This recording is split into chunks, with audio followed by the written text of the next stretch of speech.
നമസ്കാരം മക്കളെ. ഇന്ന് നമുക്ക് വ്യഞ്ജനാക്ഷരങ്ങളിലെ ഴ എന്ന അക്ഷരം പഠിക്കാം. ഴ എങ്ങനെ എഴുതാന്ന് നോക്കാം.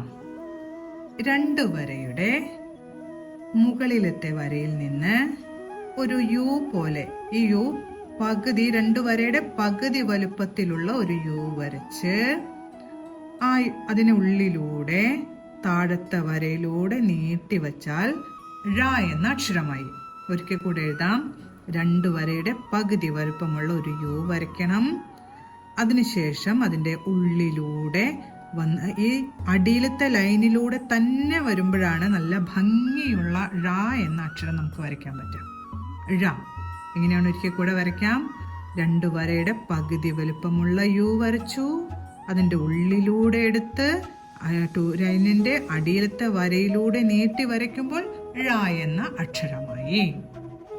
ഴ എന്ന അക്ഷരം പറഞ്ഞുകൊണ്ട് ഒരു 10 പ്രാവശ്യമെങ്കിലും എഴുതി പഠിക്കണം. അടുത്ത നമുക്ക് കുറച്ച് ഴ വരുന്ന വാക്കുകൾ എഴുതി പഠിക്കാം. ആദ്യത്തെ വാക്ക് പുഴ. പൂ, പാ എഴുതി ഊ എന്ന ചിഹ്നം എഴുതുമ്പോൾ പൂവായി അല്ലേ. പൂ. ഇനി തൊട്ടടുത്ത് ഴ വരച്ചു, പുഴ. അടുത്തത് വഴി എന്ന് എഴുതാം അല്ലേ, വഴി. അപ്പൊ ആദ്യം വാ വരയ്ക്കണം. തൊട്ടടുത്തായിട്ട് ഴ വരച്ച് ഈയുടെ ചിഹ്നം വരയ്ക്കുമ്പോൾ വഴി എന്നായി.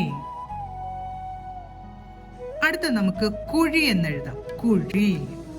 കാ എഴുതി കായുടെ തൊട്ടടുത്തായിട്ട് ഊ എന്ന ചിഹ്നം വരച്ചു, കൂവായി അല്ലേ. ഇപ്പോ കൂ.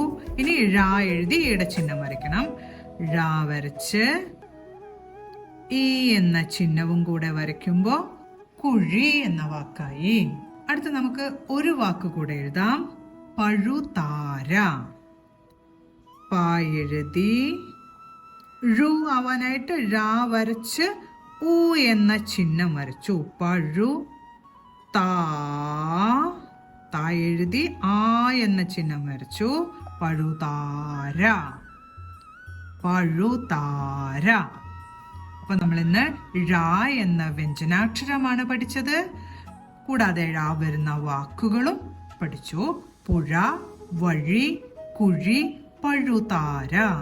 ഇന്ന് പഠിച്ച വാക്കുകളും അക്ഷരവും പറഞ്ഞുകൊണ്ട് എഴുതി പഠിക്കാൻ ശ്രമിക്കണം.